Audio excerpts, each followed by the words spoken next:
Hey y'all, I was on vacation last week traveling throughout Washington in an RV for a couple of days, but on the 5th day we stopped at a beautiful farmhouse Airbnb in Twisp, Washington. So I thought I'd film what I ate and did during an extremely lazy day of vacation. Things got a little weird at dinner. This is kind of nuts, bro. Korean, Italian, American. Korean, Italian, American.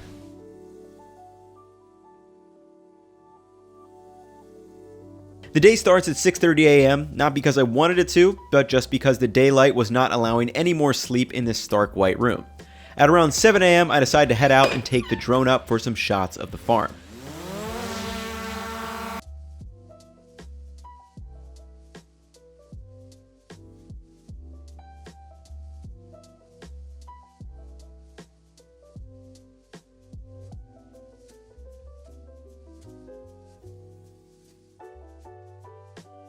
After droning around, it's time for a bit of rest, so I turn on the fire and sit on the couch for a couple of hours, working my way through the 4th book of the Wheel of Time series and just browsing on my phone.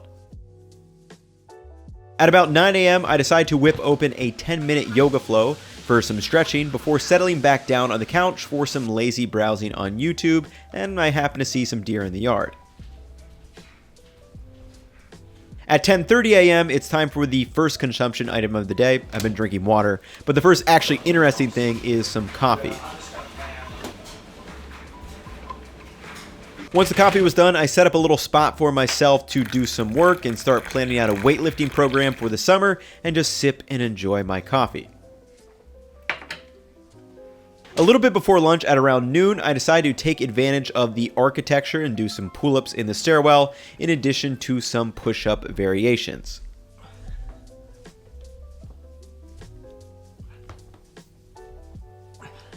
Next, I had a little snack of jerky and a carrot before going a walk around the farm just to kind of take in the sights and sounds, but now it's finally lunchtime.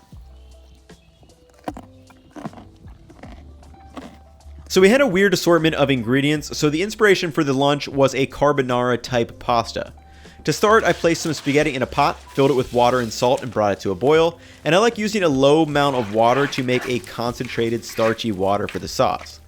While that's going, I grated some fresh parm, also cracked 3 eggs into a measuring cup before mixing in the fresh parm, and this is what's going to help create that creamy sauce that clings to the pasta later on.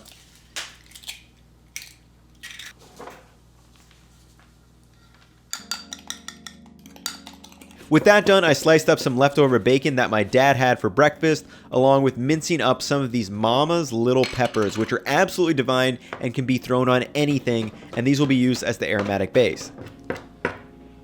I also rinsed some greens and prepared a little vinaigrette with 1 part of pickling onion liquid, about 3 parts of olive oil, a bunch of black pepper, some mustard, and then just mixed this until it was well emulsified. Back at the pasta, I first pour off some of the starchy pasta water before draining it, then I threw down some of the oil from the peppers along with the bacon and minced peppers to sizzle. I follow that with the pasta, some of the starchy pasta water, the egg and cheese, and just mix everything until it is nice and creamy with the heat turned off.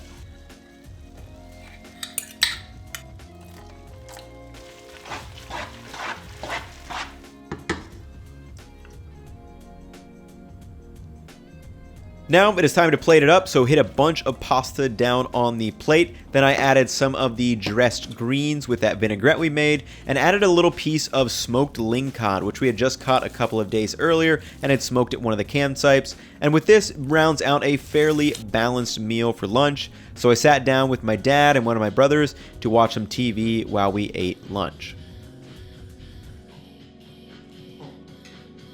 After lunch, I started to do some laundry, sat down to do some browsing outside, ate a couple of Jolly Ranchers at some point, folded my laundry, and generally just putzed around a while, just doing whatever I felt like.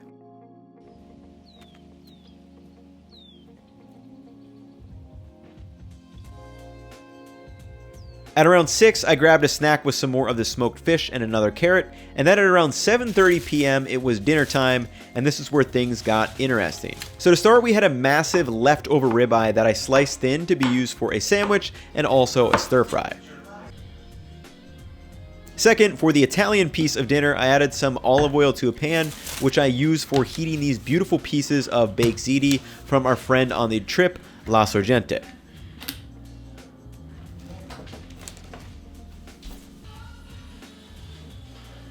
Now for the Korean portion, I boiled some rice cakes and some ramen noodles that will be used later on.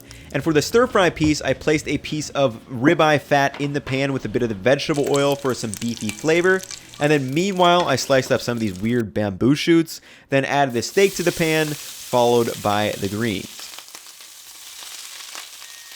After frying everything for about a minute or so, I tossed in some egg and then eventually followed that with some kimchi.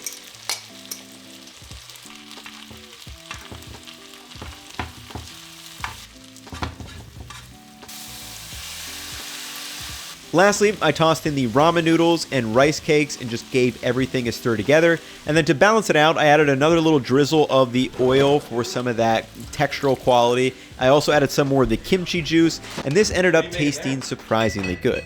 Just a little kimchi, whatever comes around. Kimchi stir fry.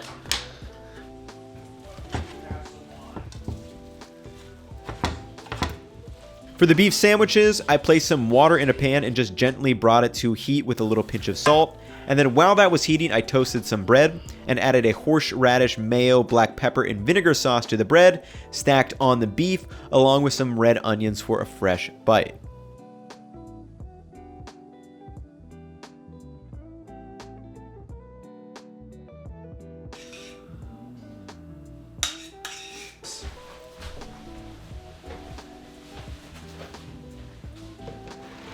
I sliced these sandwiches in half along with the baked ziti and then loaded them up on the plate with the noodles. And there you have a big plate of random leftovers that had become quite a good dinner in the aforementioned Italian-American-Korean fusion.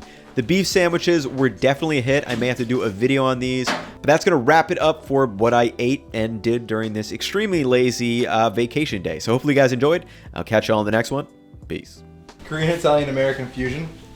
I have to have a wine for that. You know, why not? Nice glass of white wine. Bro, this is banging. Yeah, right? Mmm.